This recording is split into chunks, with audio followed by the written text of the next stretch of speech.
Oh, welcome everybody. This is the first Flapcast. I'm doing it for the first time. And it's about the C30 game, the Thursday game on Greenskin Gaming. And we're gonna hop right into it. Let's talk about Japan. We're gonna start in the east, yeah. Japan has got a nice amount of manpower. He's got an 800k manpower, which is pretty good, yeah. It's for this naval nation, which Japan is trying to be. He also conquered a lot of land in Siberia and colonized all the way out, which is pretty cool, yeah. He got some nice gold mines from this colonizing. I think he got 4, yeah. He got this one, this one, this one, and then this 4th one, which is really good, and it's a nice amount of income from gold for Japan. Talking about income, Japan has 400 income, and 55 out of it is gold, which is really impressive and useful. This nation is also running decent advisors. Should be probably running 5 mil of these circles, but it's a detail. He's got a pretty bad ruler though, but that's because he has the States Generals, which look like a good decision to go for, but it's usually not worth it. Usually want to go for the production efficiency or the absolutism. He also should be going theocracy eventually, which is going to give him nice Eastern theocracy bonuses, like discipline or morale of navies. Let's look at what he's doing with his estates. Oh yeah, so he's doing this smart thing of giving most of his land to nobility. He's probably didn't make it in time, but he's gonna sell the land again. So just going to give him even more max manpower as he gets more of the percentage of the land to nobility. Just a really nice thing to have, yeah. Let's look at his ideas. So he took maritime ideas. He cancelled exploration ideas and took maritime ideas to try to exist as a naval nation. Let's look at his heavies and the state of his navy compared to the GB later on. He has 100 heavies with a flagship, which is really cool, and his naval morale is 4.82. We're gonna remember this number so we can later compare to the other naval powers in the game. Also, Japan is getting this nice 10% ship durability bonus, which is the most important modifier in the naval part of the game, and he's gonna get the next one once he finishes maritime ideas. So that's pretty nice. Let's also look at what work is he doing with deving. So he did 800 clicks of deving. That's a lot of development. That's really good. He's playing the SimCity at its best. When you open development menu, you can see that his nation is nicely deved by the coasts. Yeah, there are some nice grasslands and farmlands in Japan that he can dev, which he did. That's great. This nation is looking very good right now. He also has 24 loans. He's in total of 25k debt, and he's paying 40 ducats for interest. I don't know if that's ideal. I think he should be doing a little less number than that. I think it's a bit too much. When you have 3.5% interest, and a lot of them are not burger loans. A lot of them are not burger loans. So it's just regular loans, which he's using to build either ships or buildings. But I guess it's fine when you're at peace and have little to no threats. So he's trying his best to build up his nation. That's really good. Let's look at the next nation, which is played by me. It's the Great Key. It's the new China, and it's one of the Chinese nations. So in the past session, I haven't really done much. I just consolidated my land. This nation has almost 2 million manpower, which is currently the most in the game. Also, I have the nobility having 75% of my land, which is the reason of why do I have such a high manpower. I have also been building and converting my nation. The buildings are just the perfect SimCity. I have basically min-maxed every province. So when you click manufacturers, there's almost nothing to build except this one soldiers' households, which had to ruin my perfect SimCity part. I've also obviously done some deving. I've done less than Japan, which is important, but I think I did more mill devs, which are the most important ones, in total of 651. When you open the development mode, it's again China. It's just deft. And regarding Diplo, I'm allied to Japan. I also forgot to talk about Japan's diplomacy, so I'm just gonna do both at once. We are basically working together to achieve some goals, yeah. Japan is trying to expand south, but he has some enemies there which are needed to be taken care of. And for Key, I'm just trying to get my victory cards, and I fought a war with Siam, or he fought a war with me, or more precisely because they were the one who declared, him and Hindustan, which caught me by surprise, and I lost. I got stab hit out for 3 provinces, which in total are about 35 development. So it has not been a tragedy, it's just a bit unpleasant. I also lost a lot of manpower there, and some money, which is now not very apparent. I'm just gonna check the victory cards to see what we are talking about. I got a victory card on Siam. Is the 3k victory card for me, which is important to get, obviously, in case I want to win this game. And talking about Siam, we're going to look at that nation next.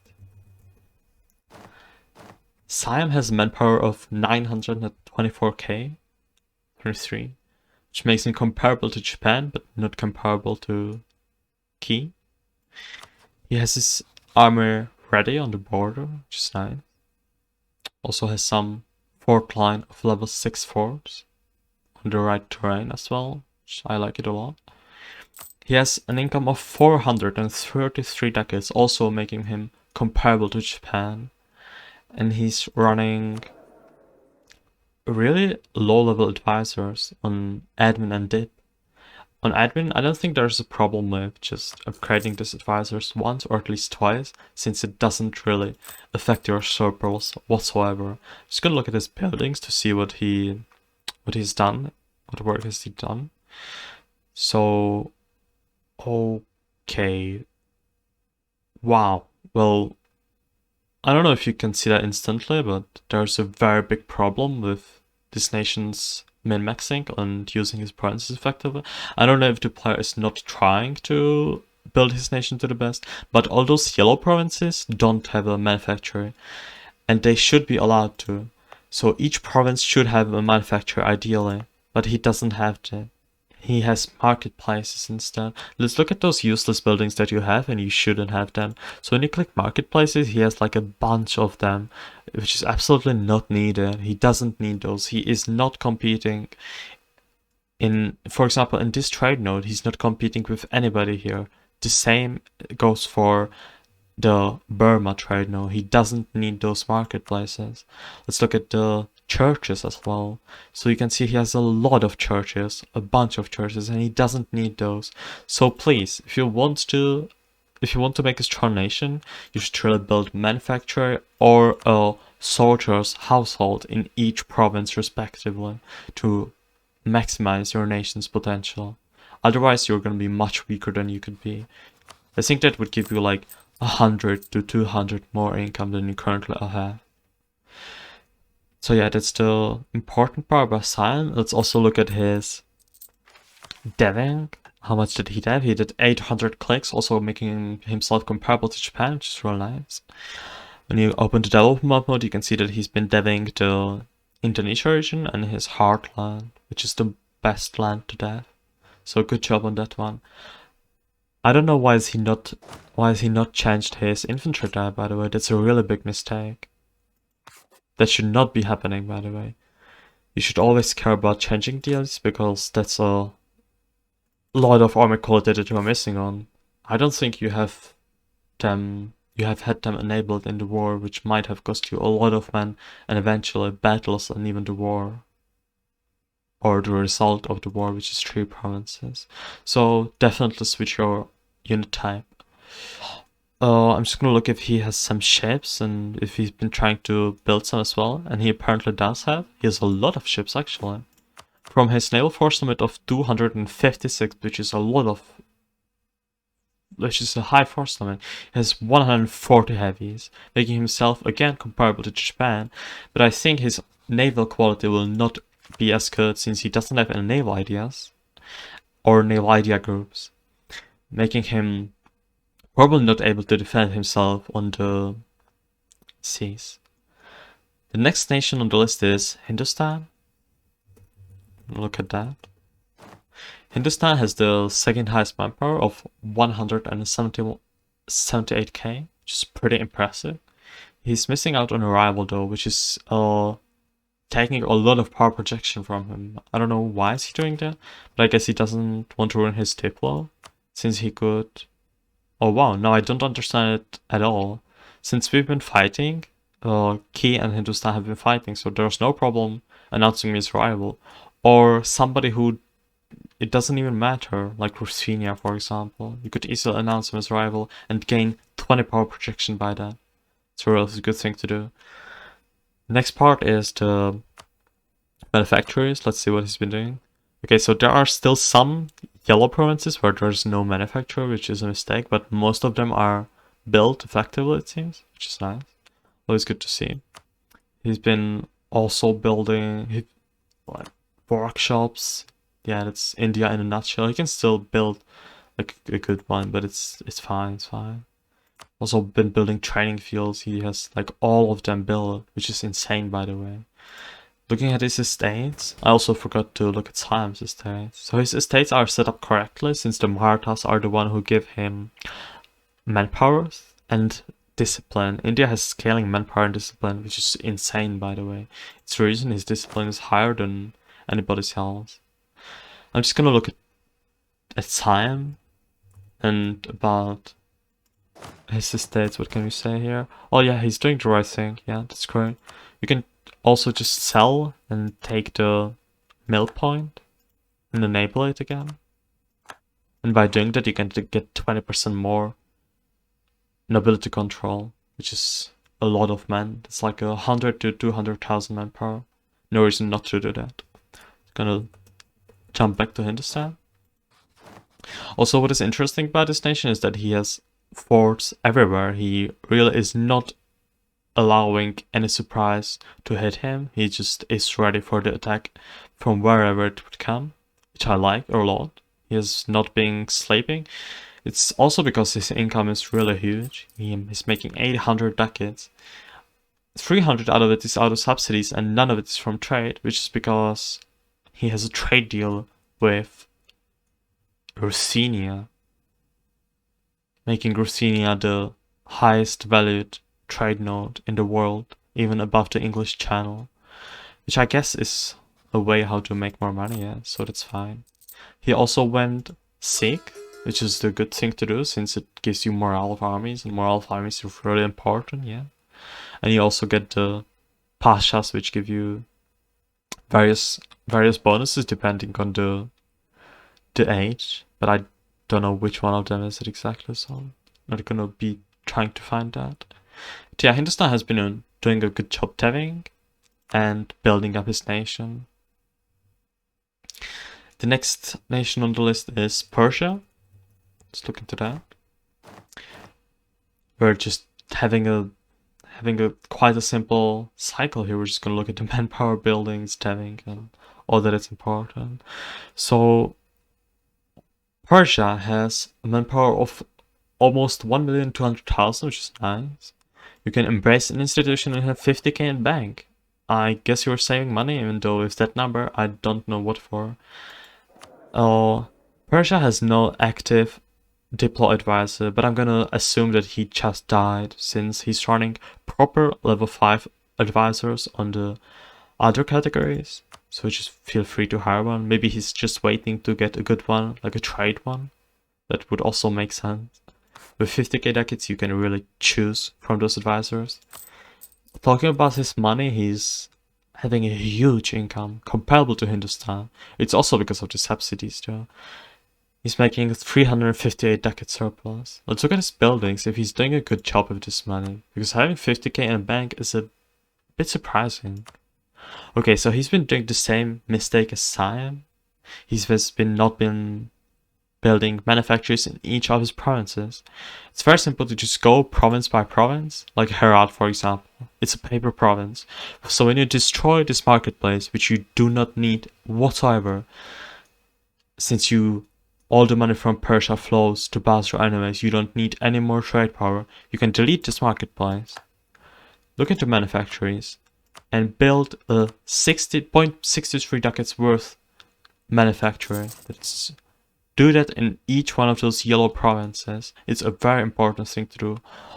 Also, which makes sense, right? When it's like a food province, you don't want to build an actual manufacturer there, like he did here, for no reason. You want to delete this farm estate, for example. You're gonna lose 0.8 decade on production, but you have 50k in bank. I don't think you have a money problem. And you could build a soldier's household here for 5,000 manpower. Do that, Andrew. Do that in each one of your provinces which don't have a manufacturer. I also can see him drilling his armies, which is a nice thing to do. Farming some professionalism, which he has a lot of. He has 55% professionalism, which is with each slacking unit 300k. It's a lot of troops. He is also moving his armies at the moment. He's moving his armies towards the Hindustan border. I wonder what that could possibly mean. Very, very interesting. Okay, so the next nation on our list. Actually, let's look at this tabbing as well. How much has been clicking the gamer button? 737. I see I'm quite behind on those. That's a good job dabbing. Yeah, he's dabbing his best farmland in Iraq and also some mountains in Persia. I'm not sure if that's the call, since there are like steppes in here, but I guess those are actually just deserts that he doesn't have dab. So yeah, that's fine. Dabbing mountains though is a bit inefficient, but you don't really get to choose when you play in Persia. Okay. Oh, also I haven't noticed Hindustan having a lot of land in the Gulf of Aden, from which he's getting 10 ducats, which is not a lot. The next nation on the list is Sokoto, which we're gonna take a look at as well. He has 1.3 million manpower, which is more than Persia as well. And he has 43k ducats in the bank. So I hope he doesn't have the same mistake with manufacturers. But apparently... Oh, he does. Yeah, he has the same mistake. That's a waste. That's basically a lazy playing, when you just don't go province by province, delete each manufacturer. Sorry, not delete each manufacturer. Delete buildings in each province where you can have a manufacturer. Like here, okay. I guess you can live without this one forest limit building. It's a livestock province, so you're gonna go into the soldiers' households, and you're gonna build for 4k manpower. Those are insane numbers. He can get much higher from those, and there are a lot of yellow provinces here that he needs to build that in. I think Sokoto has the highest dabbing in the game, which is 1100. So that's a lot of clicks. You can see that he deathed the entire heartland, and he also started deathing Congo, which is a really impressive thing to think about. He also has some free government reforms, which I'm not quite sure why. Why would you not choose the +5 max absolutism and Euro absolutism? There's pretty much no reason not to choose that, since that gives you 5 more absolutism, which is always useful. You also want to accept those cultures with a big share, yeah? Like, definitely those most important ones, you want to accept these, so you get more manpower, money, and you know the drill. And he's also trying to convert his provinces probably, since half of his country is fetishist, but I guess with the policies which allow him to have 0 tolerance, he doesn't really need to, since he's sitting on 100% religious unity. What about his estates? Yeah, he's doing the smart thing of going for the majority manpower share, as everybody is doing. You can at any point just do this and get 10 more %, but I guess he's waiting to sell first, which would I guess makes sense. Uh, that's about it for Sokoto. I guess about its options. I haven't really been talking much about it because it's kind of obvious, but Sokoto, it's like extremely obvious. You just can go into Andalusia effectively. So I hope Andalusia is ready for that. And we're gonna check in a second, looking at the next nation being Andalusia. And we also had some nice action here with France dying. We're gonna get into it later though when we look at the diplo situation here. So what is Andalusia doing here? His nation is really big. He is the #1 great power, so it's in theory the strongest nation in the game. What about his manpower? His 1.2 million manpower, which is lower than Sokoto, but still comparable, so that's not gonna be a problem for you. You don't have the nobility share yet. You have 8% for burghers, which is a real big oopsie. You are also not taking the admin point, but I guess you don't need it that much since admin is not that important and you can't really take it now since that would ruin the land share again. Look at his buildings. We can look that he's doing it quite correctly. I guess he just didn't bother doing these few last yellow provinces which he should build the manufacturers in. You can still build some good ones, and looking at your soldiers households, there are still some nice ones that you can build.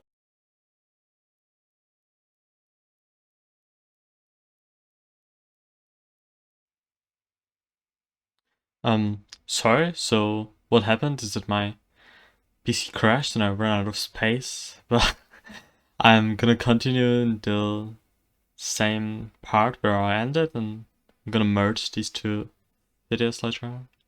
So France had to fight Andalusia, but GB joined France against Andalusia, and they fought together. But apparently they lost because of few factors.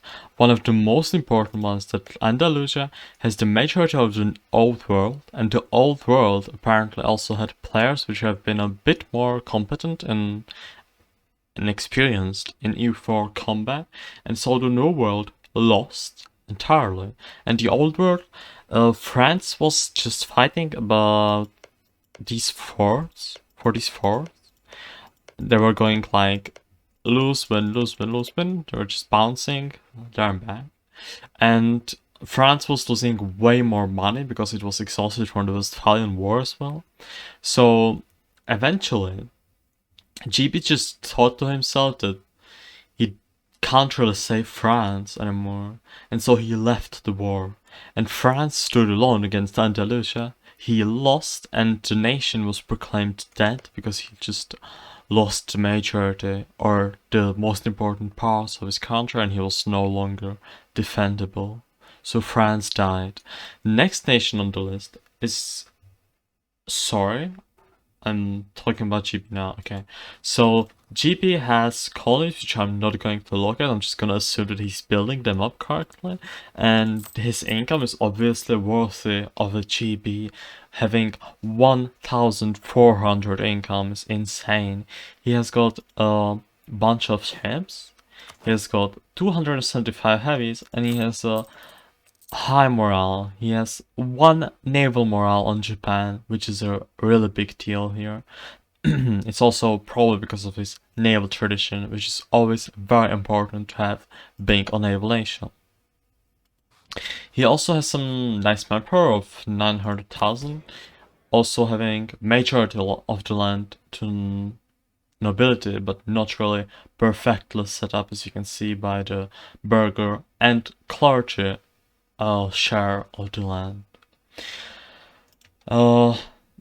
I never really know what to say about these nations which just play the naval and colonizing games, so I guess he's just scaling up. I just hope that he has built every single manufacturer which he has not done, which is horrendous to see, honestly, with this amount of free money. But I guess the new world is built up at least.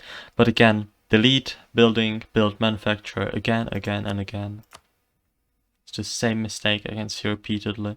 I don't like it. I guess he also built all of his universities and all of them in the New World. Talking about universities, we can look at his deving. He has been doing 700 death clicks. It's pretty nice. It's more than Andalusia, but it's also not that shocking for a GB, and I think he could have done a bit more. He's at least running level 5 advisors though, which is anything else would be a sin.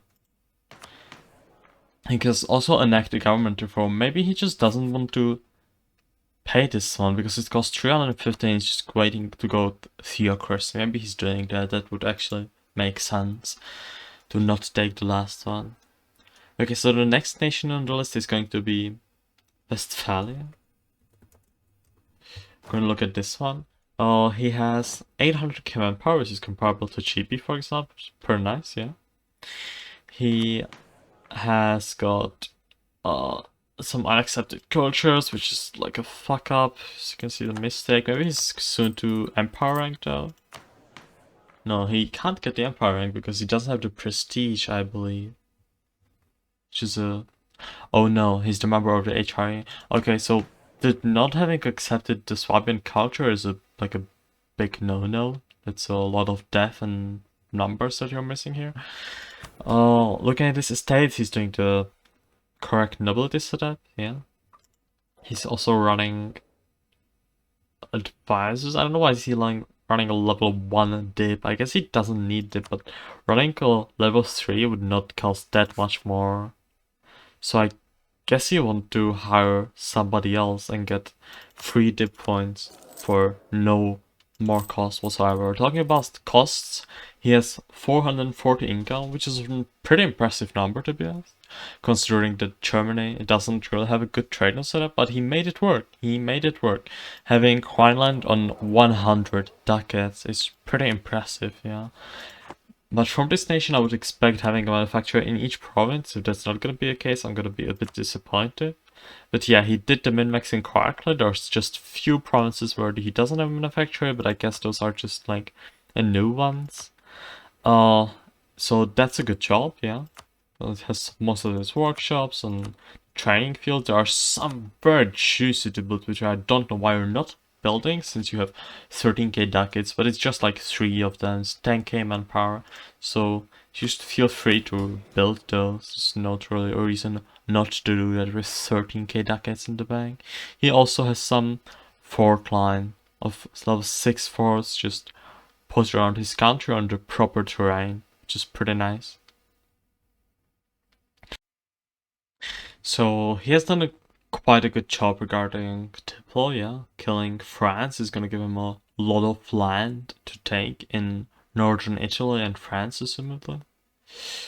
So that's a good job on that, and yeah. We're gonna look at the next nation, which is gonna be Ruthenia in this case.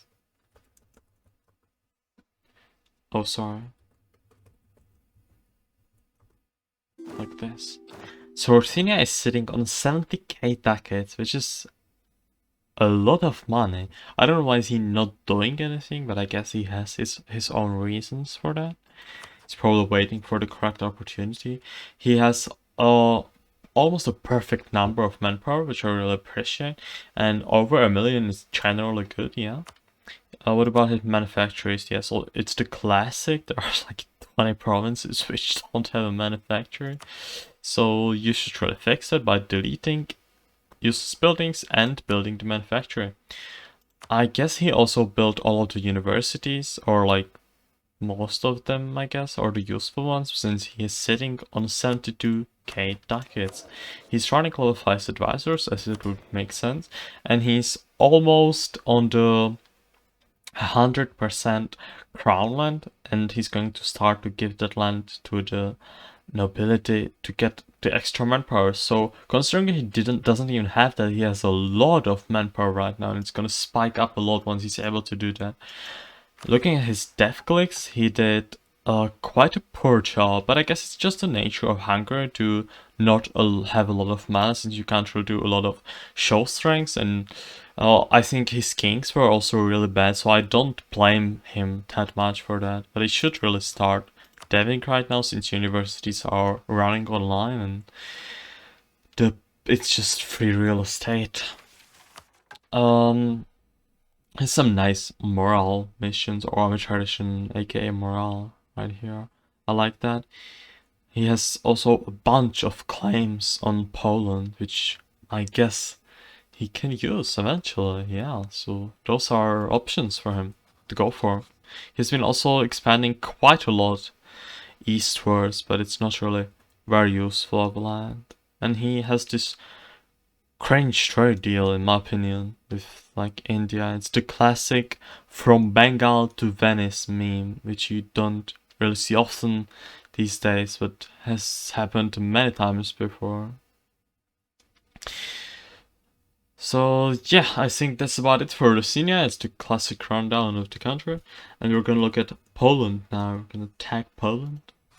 And we're gonna look at what he's doing. So he's drilling all of his armies, sitting at 80% professionalism, having a horrible low force limit. I haven't really been looking at force limits of countries that much because it's just not that important in my opinion. But this one is horribly low. Also, the morale is very low. I don't know about this Poland because it hasn't really been doing much since killing Bukhara. He developed even less than Rusinia somehow by some really crazy way. I don't know how can you manage to do that, but he has the majority of the land under nobility, which is nice. And he's running some decent level advisors, but it could be more. With 90 surplus, just upgrade this one. There's no reason not to. You're still gonna have 77 surplus. Just do it. And I guess he has been building, he has his manufacturers built correctly. He did the SimCity gameplay, and he built manufacturers in almost every single province, which is nice. I like to see that. Also workshops and stuff, yeah. I'm glad he did that. And about his situation, what I'd say is that he just needs to do something with somebody. Look for a good ally, which you don't have at the moment. And it's just really stressing. You're only allied to Siam, which is a bit of a meme in Pavilions. It's utterly useless. So yeah, try to do some deploy, but you seem like you're getting partitioned, so always when you see that coming, it's nice to get at least like a fair 1v1 and stuff. So yeah, I guess there are ways for you to go though. If you do some good diplo with like Westphalia, you can be two allies against Rossinia and Hanover, who seem like could be ganking you rather soon, in my opinion. Roman Empire is not really anything extreme.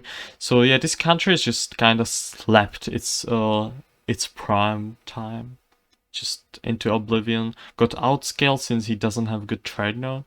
He just has 50 ducats in Krakow. His income is atrociously low considering this era. That's like the lowest income in the game. And Poland is probably the weakest nation in the game right now. But it's fine as long as the player is having fun. And we're gonna look at the last nation now. It's gonna be Hanover. Hanover has almost a million manpower, sitting on like 5k decades. I'm just gonna look at his buildings because it's exciting to see people doing horrible mistakes.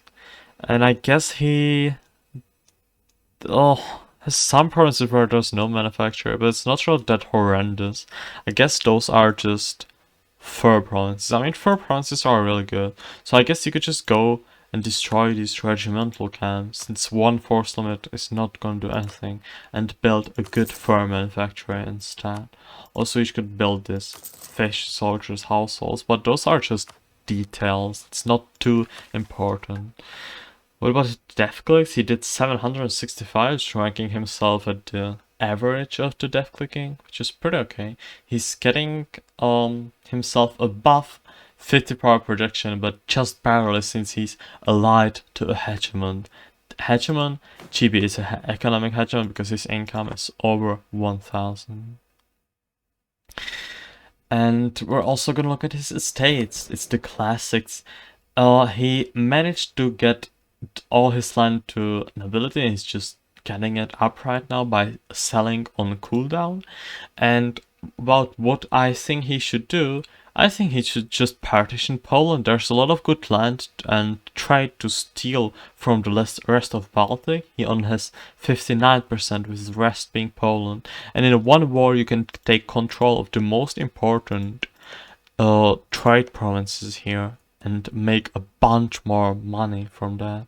He also has a trade deal with England, which I consider against my religion, but it's fine as long as it is worth it. So yeah, you should really into Poland in my opinion right now, because it's a lot of free money and you have nothing really to do since you're allied with the other two neighbors. Fighting Persia and Japan doesn't seem like the call, and taking all those free trade cities is really good. Yeah, so I think in my opinion you just go for the kill and ally Ruthenia and just do the ugly job in my opinion. So yeah, that was it for the cast. It's a bit shorter than normal. I'm just sweeping through these countries since I'm doing it for the first time and I don't really want to make you guys extremely bored. I also want to put some background music on, but I need to figure out these things a bit because it doesn't really work for me. So yeah, that's the end of the Flapcast. Hope you liked it and maybe see you next time. Depends on how it goes.